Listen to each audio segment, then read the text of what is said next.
programs the brain to believe a certain reality, i.e., the potato you are holding in your hand is actually an apple.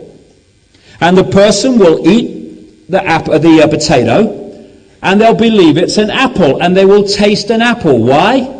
Because as the electrical signal carrying the information from the potato hits the brain is programmed not to read that, but to read that being an apple. And it's a computer. You can program it to do that if you know what you're doing. That's what these people are doing. People like this guy in Britain, becoming pretty well known in America now too, Paul McKenna. He goes on to TV shows. He'll get somebody who's frightened of spiders or heights or some phobia, and at the end of the show he'll bring them back, and they'll either be much better, sometimes completely cured in terms of their phobia. What has he done?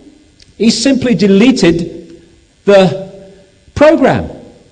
He's deleted the program that's frightened of spiders or frightened of flying or frightened of heights. The consciousness is frightened of spiders. Consciousness is all that is, has been, and ever will be, is frightened of flying or heights. No, the body computer program can be, though, and that's what he's doing.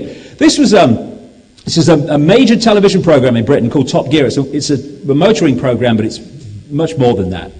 And this Paul McKenna in the background there, without this guy's conscious awareness, he programmed him, and they went out, and this guy, his name's Richard Hammond, one of the presenters, he thought he was going to drive around a racetrack with Paul McKenna in the car.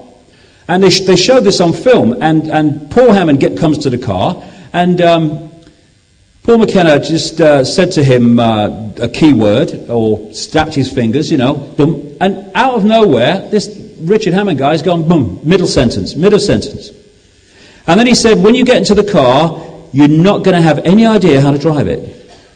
And he comes back, he doesn't know that's just happened. Gets in the car, doesn't even know where to put the ignition key. This is a guy who's mad about cars. And they come back in the studio, and they're all having a laugh about it live, and Richard Hammond thinks it's all over. And then McKenna, who's sitting next to him in the studio, says the word again, and his head goes down, sitting in the studio chair like that. And he tells him that this toy car is his real 911 Turbo. And it brings him back, he walks over, he gets in the car as if it's his Turbo, and this other guy, a guy called Jeremy Clarkson, he then drives across the studio and hits him in the side of the car with another toy car, and he reacts as if he's just had his real car hit.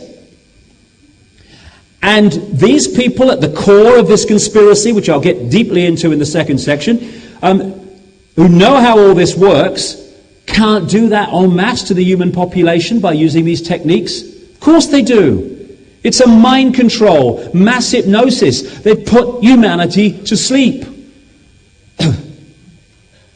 As Voltaire said, so long as the people do not care to exercise their freedom, those who wish to tyrannize will do so. For tyrants are active and ardent, and will devote themselves in the name of any number of gods, religious and otherwise, to put shackles upon sleeping men. And it helps if you make sure the men are sleeping and the women are sleeping and the children are sleeping before you start. We can talk forever about, how we deal with the banking scams and engineered wars. Waste of time until we get this right. We start to realize that we've had our minds taken away and we need to get them back through this hypnosis. This guy's a hypnotist. He doesn't know he is. The newsreaders on Croatian news and the current affairs programs and the BBC, they're all bloody hypnotists. Because what are they doing? They are constantly repeating false realities to people as if they're real. And 99% of them think they're real.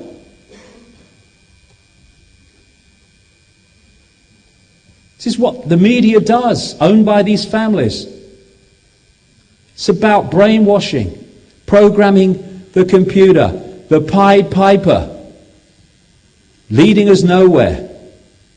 And because of this, we live in a world full of repeaters.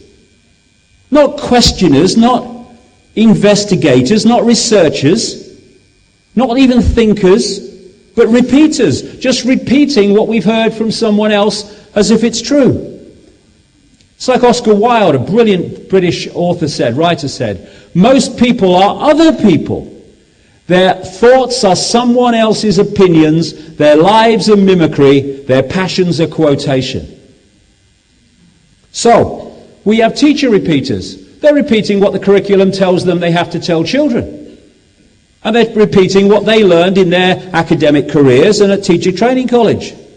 We have doctor repeaters repeating what the medical schools told them that are controlled by the pharmaceutical drug companies, who also tell them through the drug reps and free trips abroad to places with white beaches and palm trees what they should believe about the way to treat people, i.e. give them more of our drugs. We have scientist repeaters who just repeat the party line and get the funding as a reward instead of being real open-minded scientific investigators. We have journalist repeaters. Oh my goodness, I've been in that profession. Repeaters. Politician repeaters. I love this line down here. Been bent over so long they think it's standing up. Don't say what you really believe because it's a bad career move. It's like a journalist writing what he really believes if it's anti-system. I want to be Prime Minister. I've got to keep my head down and say what the party wants. And then there's people repeaters. The best one is, everybody knows that. Oh, really? How many have spoken of this, everyone? Well, it's in the paper.